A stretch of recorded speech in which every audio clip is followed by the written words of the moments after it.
ସେଇଠି ନିଅ divorce paper ତମେ ଦେଇଥିବା ମଙ୍ଗଳସୂତ୍ର। ମୁଁ ଯାଉଛି। ଆରେ ଗୀତା ତମେ ଥରେ ଚିନ୍ତା କରିକି ଦେଖ। ଆରେ ଏଥିରେ ଚିନ୍ତା କରିବାର କଣ ଅଛି?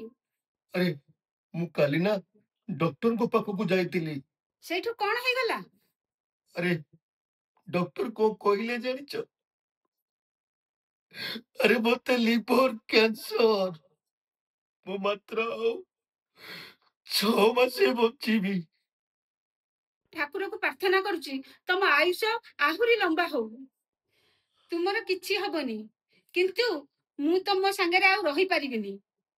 ତମେ ମୋ ସାଙ୍ଗରେ ଯାହା କଲ ମତେ ବହୁତ ଖରାପ ଲାଗିଲା। ଆରେ ତମକୁ ଟିକେ ଖରାପ ଲାଗୁନି? ତମେ ଆଉ କୋଉ ଝିଅ ସାଙ୍ଗେ କଥା ହଉଛ? ବାହା ହେଇସାରିଛ, ମୁଁ ତମ ସ୍ତ୍ରୀ। ଏଇ ବାହାଘର ମୋ ଇଚ୍ଛାରେ ହେଇନି, କି ମୋର ବି ଆରେଞ୍ଜ ମ୍ୟାରେଜ କରିବାର କୌଣସି ଇଚ୍ଛା ବି ନଥିଲା।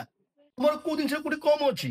ଆରେ ଏତେ ବଡ ଘର, ଏତେ ବଡ ବ୍ୟାଙ୍କ ବାଲାନ୍ସ, ଆଉ ସବୁ ଜିନିଷ ତମକୁ ତ ଠିକ ଟାଇମରେ ତମକୁ ମିଳିଯାଉଛି ନା। ଆରେ କୋଉଠି ତମର କମ ଅଛି କହିଲ?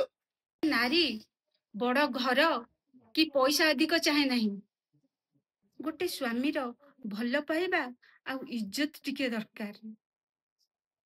ଗୋଟେ ନାରୀ ସବୁ ସହିପାରିବ, ହେଲେ ତା ସ୍ୱାମୀ ଜୀବନରେ ଆଉ ଗୋଟେ ନାରୀ ଆସିବ, ସେ କେବେ ବି ସହିପାରିବନି।